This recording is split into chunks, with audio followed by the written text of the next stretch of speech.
여러분 안녕하십니까? 국어의 원리 저자 구자련입니다. 국어의 원리 볼륨2 실전편과 더불어서 이렇게 목소리로도 인사를 드리게 되어 반갑습니다. 말씀드렸다시피 수능 국어 영역은 크게 화법, 작문, 문법, 독서, 문학으로 구성이 되는데요. 이러한 국어 영역에 대해서 국어의 원리에서는 읽기, 듣기, 말하기, 쓰기의 관점으로 접근하고 있습니다. 더불어 국어의 원리는 두 권으로 나누어 구성되어 있는데요.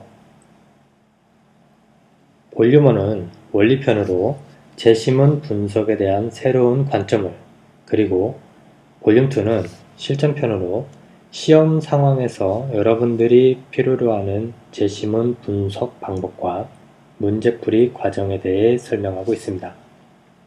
그럼 원리편에 이어 실전편을 들어가 보도록 하겠습니다.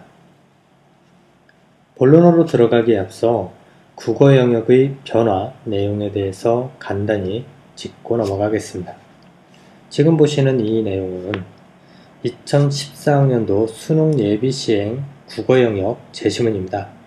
수능 제시문에 독서 방법에 대한 주제가 포함된 것은 A형, B형을 막론하고 국어 영역 공부 방향에 있어 많은 것을 의미합니다. 문제풀이에 집중하는 기존 학습법에 대한 한계인식과 막막한 국어 영역 공부 방법에 대한 돌파구를 제시하는 듯 하기도 합니다. 다시 말해 국어 영역 공부에서 제시문 분석 원리가 중요하다는 것입니다. 변화된 시험의 성격입니다. 보시는 것처럼 2014년을 기점으로 변화가 생겼습니다. 그 변화의 내용을 자세히 살펴보면 평가의 내용 영역으로 화법과 작문, 독서, 문법과 문학이 각각 다른 비중으로 출제되고 있습니다. 이 중 문법을 제외한 화법, 작문, 독서, 문학은 국어의 원리, 원리편에서 제시하는 논리문법을 통해 접근할 수 있는 내용입니다. 다음으로 평가 목표의 행동 영역입니다. 이는 실질적인 문제의 유형으로 어휘 및 개념, 사실적 이해, 추론적 이해, 비판적 이해, 그리고 적용 및 창의에 관한 내용을 묻고 있습니다. 마지막으로 내용 영역 중 독서의 학습 방법에 관해서 살펴보겠습니다. 지금 보시는 것처럼 독해의 원리에 대해서 많이 강조하고 있는데요. 정리를 해보면 한국교육과정평가원에서 제시한 학습 방법 안내에서 확인할 수 있듯이 국어 영역 독서 비문학 파트에서 강조하는 것은 독해의 원리를 이해해야 하는 것입니다. 문제풀이에 앞서 구조적, 논리적 글읽기가 무엇보다 중요함을 강조하고 있는 것입니다. 이는 국어 영역의 공부에 있어서 무엇이 우선순위이고 어떻게 접근해야 하는지를 알 수 있는 대목인 것입니다. 목차입니다. 우선 국어의 원리는 크게 볼륨1과 볼륨2로 나누어서 정리되어 있습니다. 그리고 세부 내용의 구성은 프롤로그와 에필로그를 사이에 두고 원리편, 적용편, 실전편, 그리고 별책으로 구성되어 있습니다. 이번 강의에서는 이 적용 및 실전편을 설명드릴 텐데요. 그에 앞서 원리편에 대한 내용을 다시 한번 간략하게 설명드리고 넘어가겠습니다. 이러한 제시문을 읽고 문제를 푸는 데 있어 저자가 강조하는 것은 크게 세 가지 포인트가 있습니다. 첫째, 텍스트의 본질을 어떻게 이해하고 있느냐. 둘째, 그 텍스트의 단위를 어떻게 구분하느냐. 셋째, 이러한 텍스트를 논리적으로 읽고 쓰기 위한 구체적인 전략으로 무엇을 제시하느냐인 것입니다. 이 중 텍스트의 단위에 대해서 좀 더 말씀드리면 기존의 관점과 저자가 제안하는 관점으로 나누어 볼 수 있습니다.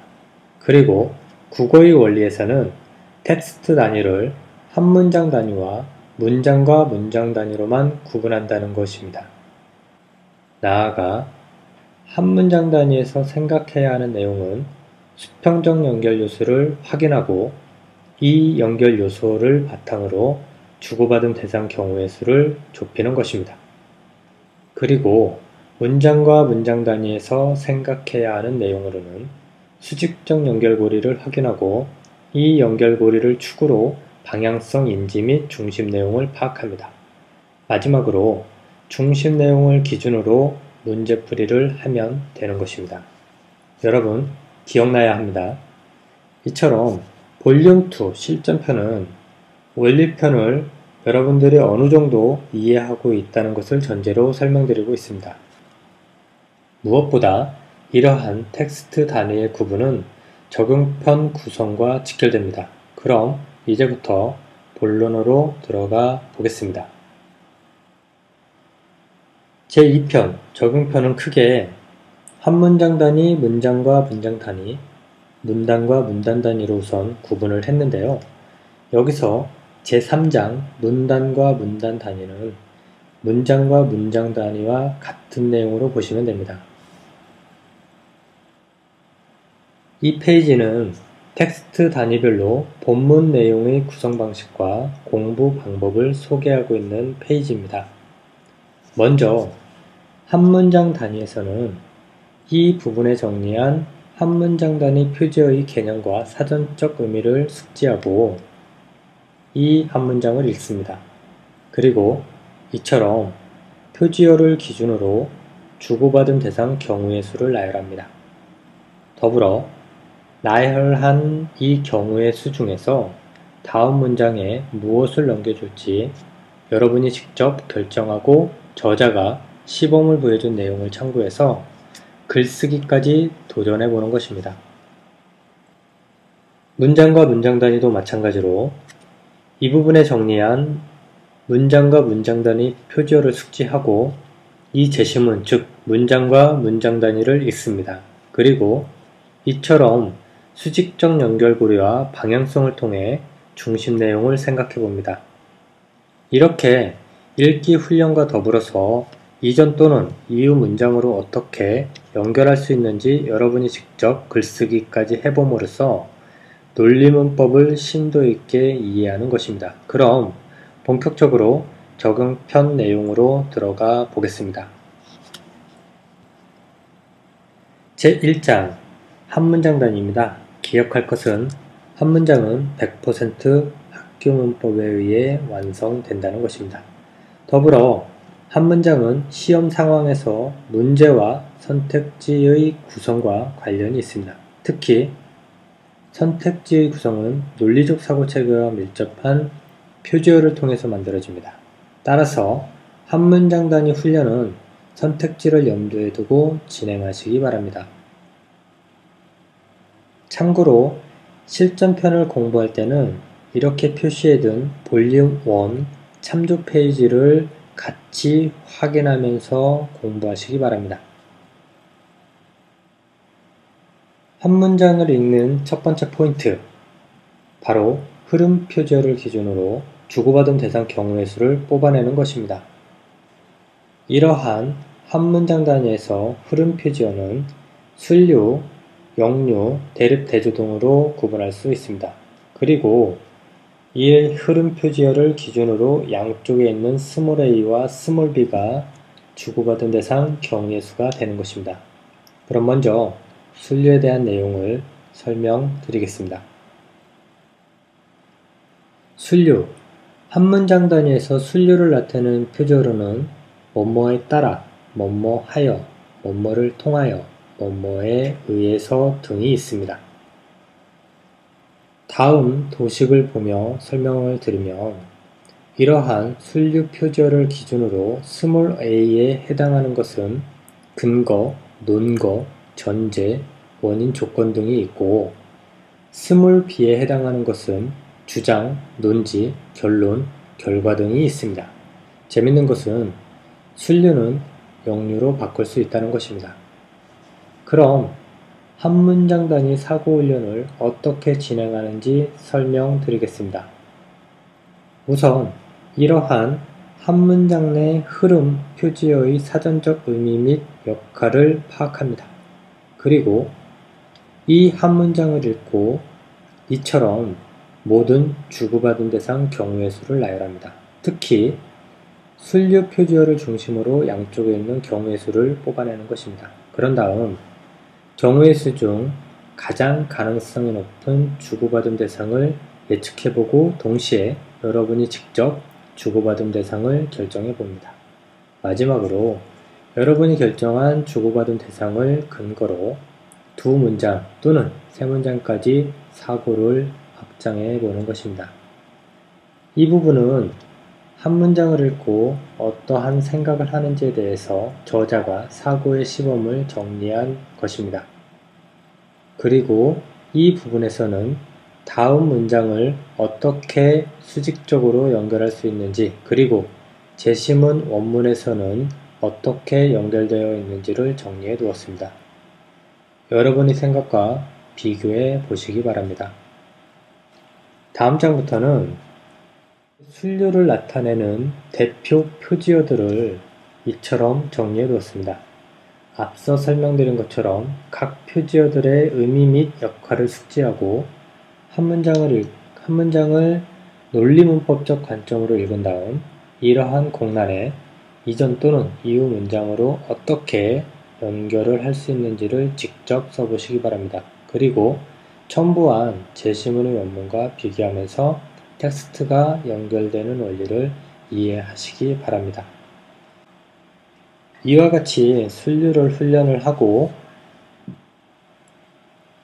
역류, 대립대조 등 다른 흐름 표지어들도 순류와 같은 방식으로 훈련하시기 바랍니다.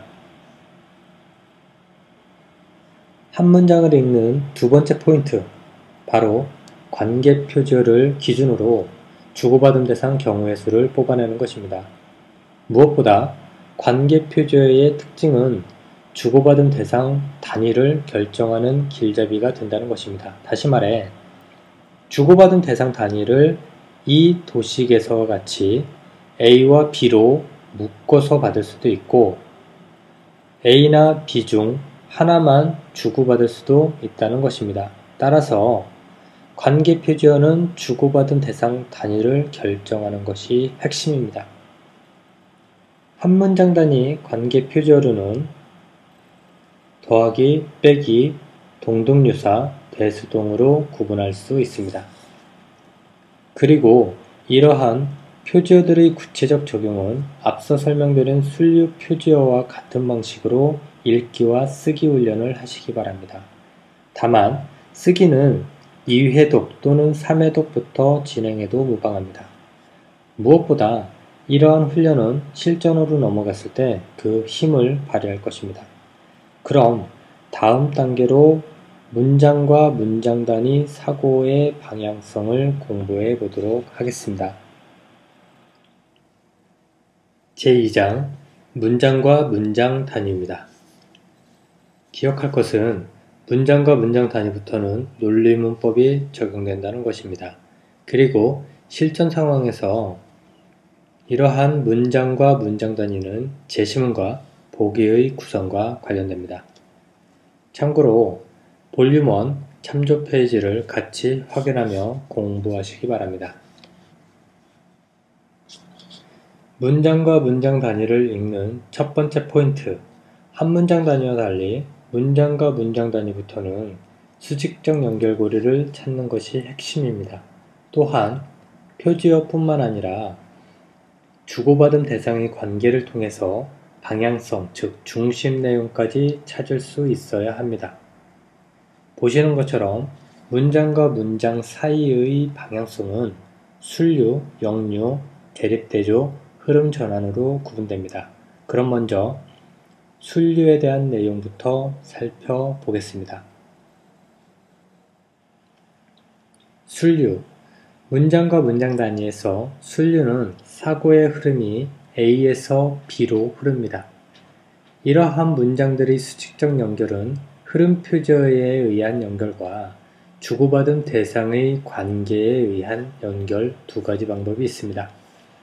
먼저 흐름 표저에 의한 중심 내용의 파악입니다. 흐름 표저, 이처럼 문장과 문장 사이에 있는 글에서의 사전적 의미 및 역할을 파악합니다. 그리고 이러한 제시문을 읽고 문장과 문장의 주고받은 대상을 확인하고 방향성 개념을 통해 사고가 어떻게 흐르는지 확인합니다. 마지막으로 주고받은 대상을 근거로 이전 또는 이후 문장으로 사고를 연결해 보는 것입니다. 이 부분에 있는 내용은 저자가 문장과 문장 단위를 읽고 어떠한 생각을 해야 하는지를 정리해 둔 내용이고, 이 부분은 제시문 원문에서는 다음 문장을 어떻게 연결했는지 정리한 것이니 여러분의 생각과 비교해 보시기 바랍니다. 계속해서 이후 페이지에서는 순리의 방향성을 갖는 다양한 표저들을 정리해 두었습니다. 앞서 설명드린 방식과 같이 훈련하시기 바랍니다. 그렇다면 문장과 문장 사이에 표지어가 없는 경우에는 어떻게 방향성을 인지할 수 있는 것일까요? 우리가 접하는 텍스트의 대부분은 이처럼 문장과 문장 사이에 표지어가 없습니다. 그래서 표지어에 의존하는 글읽기는 한계가 있는 것입니다.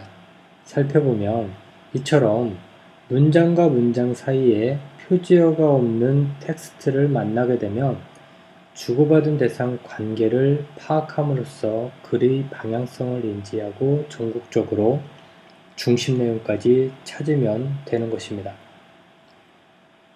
마찬가지로 사고의 시범과 제시문 원문을 정리해 드렸습니다. 또한 다양한 사례를 이처럼 정리해 두었습니다. 이렇게 순리를 훈련하고 역류, 대립대조, 흐름전환 등 다른 방향성 개념들도 순리와 같은 방법으로 읽기와 쓰기 훈련을 하시기 바랍니다. 참고로 문장과 문장 단위에서는 한 문장 단위에서와 달리 대립대조와 흐름 전환 표저를 구분해서 설명드리고 있습니다. 이 두 개념의 차이점을 꼭 이해하시고 넘어가기 바랍니다.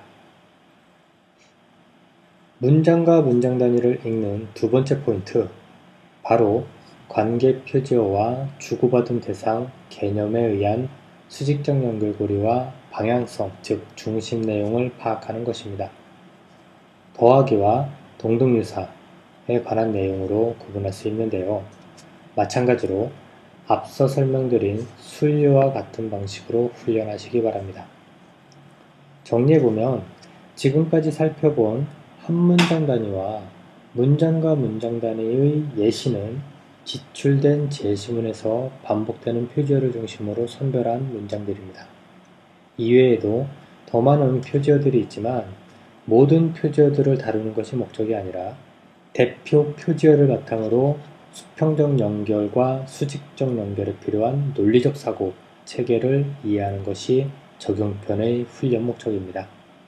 기억해야 하는 것은 모든 표지어에서 방향성을 결정할 수 있는 것이 아니라는 것입니다. 세 번째, 문단과 문단 단위입니다. 실질적으로 문단과 문단 단위는 문장과 문장 단위의 확장이 아니라 문장과 문장 단위의 다른 이름일 뿐입니다. 하지만 우리가 접하는 모든 텍스트는 형식적으로 문단이라는 단위로 나누어지기 때문에 짚고 넘어가겠습니다. 그래서 하나로 묶을 수 있는 짤막한 단위, 문단의 사전적 정의입니다.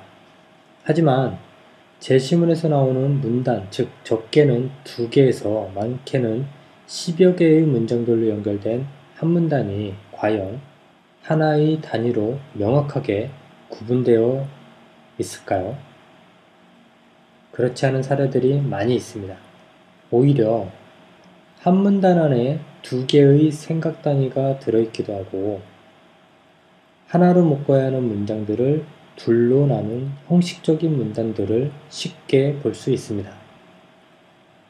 따라서 우리에게 독해력을 요구하는 모든 텍스트는 문장과 문장 단위로 접근하면 쉽게 이해할 수 있습니다. 그렇지만 시험 상황과 일상생활에서 읽어야 하는 많은 텍스트는 문장들의 연결과 함께 형식적 문단들로 구분됩니다. 문장과 문장의 수직적 연결의 연장선에서 이러한 문단들의 연결 방식은 문장과 문장 단위보다 간단한 것이 특징입니다. 순료, 역료, 대립대조, 더하기 이 정도만 인지하면 됩니다. 그리고 이러한 문단과 문단이 연결되는 대표적인 연결 방식을 설명드리면 첫 번째로 화제 문장과 화제 문장이 연결되는 방식입니다. 하지만 이러한 문단의 구성은 많지가 않습니다.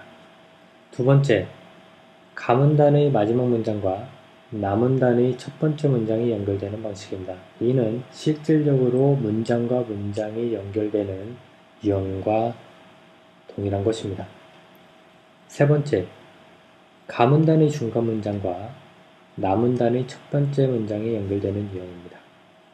그리고 네 번째, 가문단 전체와 나문단의 첫 번째 문장이 연결되는 유형입니다.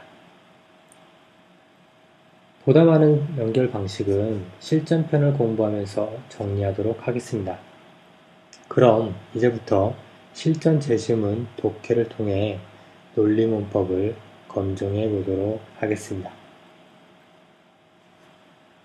제3편 실전편입니다. 실전편은 크게 개요와 문제풀이로 구성되어 있습니다. 우선 개요를 설명드리면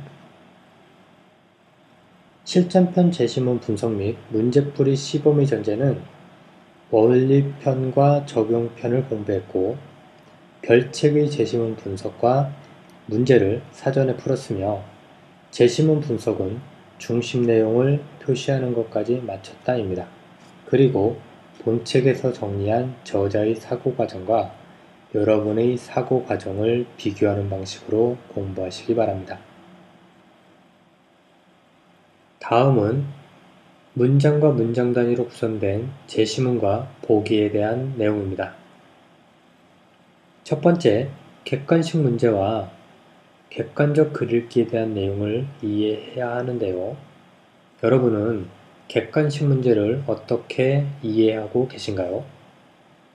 단순히 오지선다형이라고 생각하면 안됩니다. 수험생 60에서 70만 명이 정답에 대하여 수긍할 수 있는 문제가 바로 객관식 문제입니다.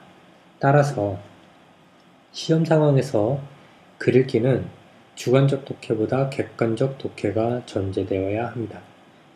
이러한 객관적 독해는 볼륨 1에서 설명드린 논리 문법을 통해 가능합니다.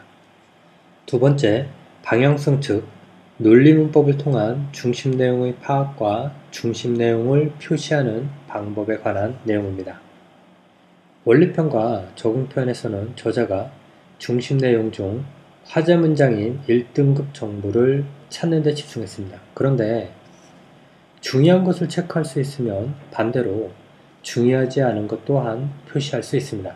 따라서 실전편부터는 전체 제시문에서 상대적으로 덜 중요한 문장들을 빼는 방식으로 분석을 진행하도록 하겠습니다.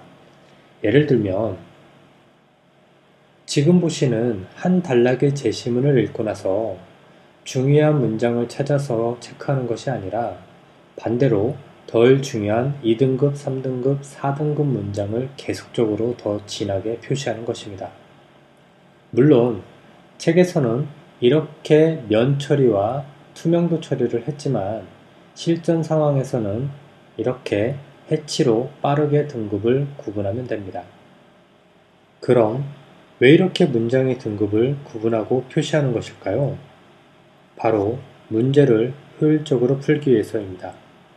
여러분들이 그동안 표시해왔던 밑줄, 세모, 네모, 동그라미 이런 방식보다도 저자가 제안하는 등급별 제시문의 표시는 이해와 기억에 도움이 될 것이며 종국적으로 문제풀이에도 도움이 될 것입니다. 어쨌든 이는 저자가 추천드리는 방식입니다. 중요한 것은 논리문법적 사고를 통해 텍스트를 읽고 기억하는 것입니다. 문제풀이에 관한 내용입니다. 문제의 유형은 크게 두 가지 방법으로 정리할 수 있습니다. 우선 맞는 것인지 틀린 것인지를 묻는 문제입니다. 그리고 어휘 및 개념, 사실적 이해, 추론적 이해, 비판적 이해, 적용 및 창의 등 5가지 사고를 묻는 유형이 있습니다. 그리고 여기에다 2단계는 다시 사실적 이해 더하기 추론적 이해 또는 사실적 이해 더하기 적용 및 창의 등을 복합적인 유형으로 만들 수 있습니다. 이러한 구분은 단순히 발문을 통해서 확인할 수 있는 것이 아니라 발문과 선택지의 서술 방식과 내용에 따라서도 결정되기 때문에 어떤 문제는 너무 복잡한 나머지 유형을 구분할 수 없는 경우도 있습니다. 그렇다고 이 모든 조합을 암기할 필요는 없습니다. 한국교육과정평가원에서는 제시문과 관련된 5가지 사고를 묻고 있구나 하고 이해하면 되는 것입니다. 마지막으로 이러한 문제의 유형과 구체적인 문제의 서술 방식을 설명드리겠습니다. 첫 번째, 제시문이 기준이 되어 보기를 평가하는 경우입니다. 두 번째, 보기가 기준이 되어 제시문을 평가하는 경우입니다. 세 번째, 보기와 제시문의 공차를 평가하는 경우입니다. 네 번째, 기준 없이 제시문을 평가하는 경우입니다. 여기서 평가는 감상, 설명, 추론, 이해, 해석 등으로 바꿔 말할 수 있습니다. 이처럼 국어 영역의 문제는 제시문과 보기를 바탕으로 구성됩니다. 결국 문제를 풀기 위해서는 문장과 문장으로 구성된 제시문과 보기를 정확하게 이해하고 기억할 수 있어야 합니다. 저자가 글읽기 능력을 강조하는 것은 바로 이 때문입니다. 선택지 구성에 관한 내용입니다. 우선 선택지는 제시문과 보기를 근거로 만들어집니다. 좀 더 구체적으로 설명드리면 선택지의 구성 키워드는 제시문의 주고받은 대상을 중심으로 재구성됩니다. 왜냐하면 수직적 연결고리가 바로 제시문의 핵심이기 때문입니다. 따라서 제시문을 논리문법적으로 접근하는 것이 중요합니다. 이러한 선택지의 구성은 크게 3가지로 정리할 수 있습니다. 우선 문제의 유형과 마찬가지로 맞느냐 틀리냐를 묻는 유형입니다. 다음으로 조건 및 범위를 활용하는 것입니다.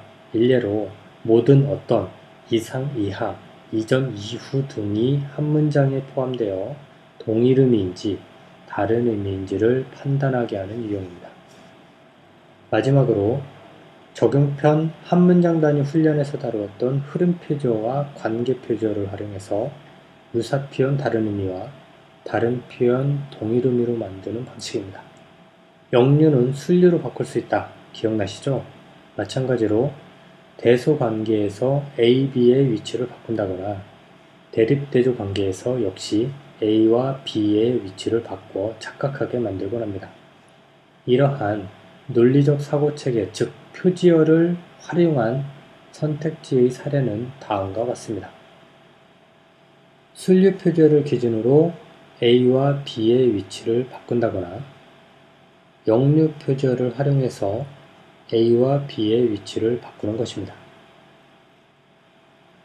그리고 대립대조, 더하기, 동등유사, 대소관계 등을 통해서 A와 B를 제시문과 보기의 구성과 다르게 또는 같게 만드는 것입니다. 정리해보면 문제, 즉 발문과 선택지는 수평적 연결과 밀접합니다. 그리고 보기와 제시문은 수직적 연결과 밀접합니다. 무한대의 배경 지식을 쌓는 것도 중요하지만 그에 앞서 구조적, 논리적 글읽기를 먼저 자신의 것으로 만드는 것이 국어 영역을 극복하는 지름길입니다. 제2장 실전 문제풀이입니다. 실전편 제시문 구성은 저자의 의도에 맞게 내용을 선별해서 구성하지 않고 실전에서와 같이 순서대로 풀어나갔습니다. 이는 어떤 텍스트도 적용 가능하다는 반증이기도 합니다. 더불어 저자의 입맛에 맞게 제시문을 선별하지도 않았습니다. 논리를 왜곡하는 대표적인 방법이 바로 선별이기 때문입니다.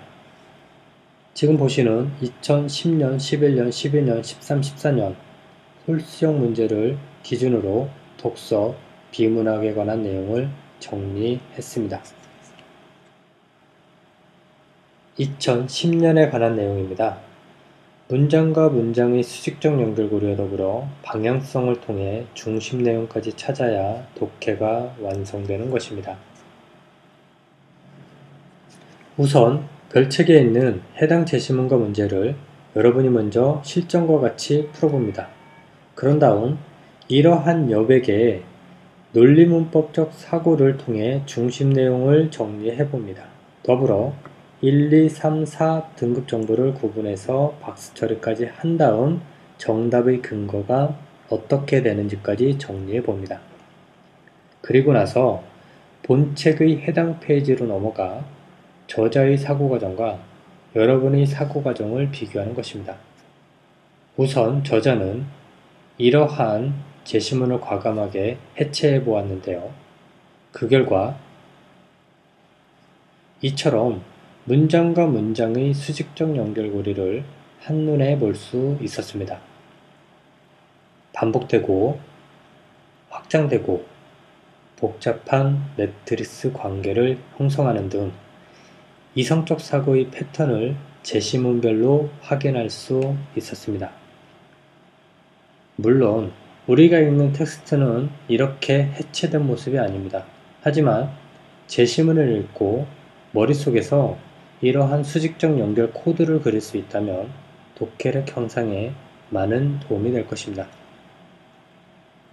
이와 같이 문장과 문장의 수직적 연결고리를 확인함과 동시에 이후 페이지부터는 방향성, 즉 논리문법을 통해 중심 내용을 찾아가는 과정을 설명드리겠습니다.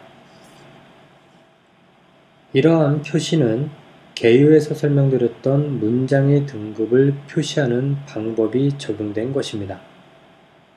더불어 논리문법을 통해서 수직적 연결고리를 찾고 방향성이 어떻게 결정되는지를 저자가 상세하게 설명드리고 있는 부분입니다. 그리고 어떻게 화제 문장으로 사고가 흘러가는지를 정리했습니다. 마찬가지입니다.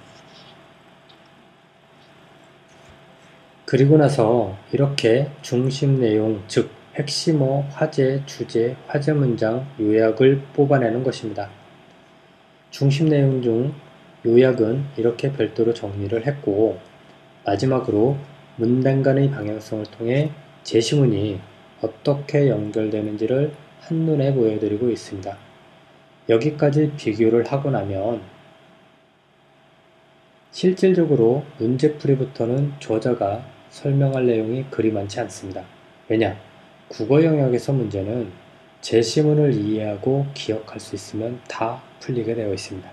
간혹 어려운 문제가 있습니다. 그러한 문제들은 저자가 자세히 설명을 드리기는 했으나 대부분의 문제는 제시문을 정확하게 읽고 기억할 수 있으면 다 풀리게 되어 있습니다. 어쨌든 문제풀이와 관련해서는 우선 이처럼 문제의 유형을 정리했고 문제풀이 전략을 소개했습니다. 그리고 정답의 근거를 제시문에서 발췌한 다음 이렇게 선택지와 키워드가 어떻게 매칭하는지를 컬러 코드로 정리했습니다. 마찬가지로 적용창의형 문제이고 이 문제를 어떻게 접근해야 하는지를 설명드린 다음 그 그 문제의 선택지와 정답의 근거를 컬러코드로 비교해 드렸습니다. 그리고 중간중간에 이렇게 간지 스토리를 통해 국어 영역 공부에 필요한 내용을 소개해 드리고 있습니다.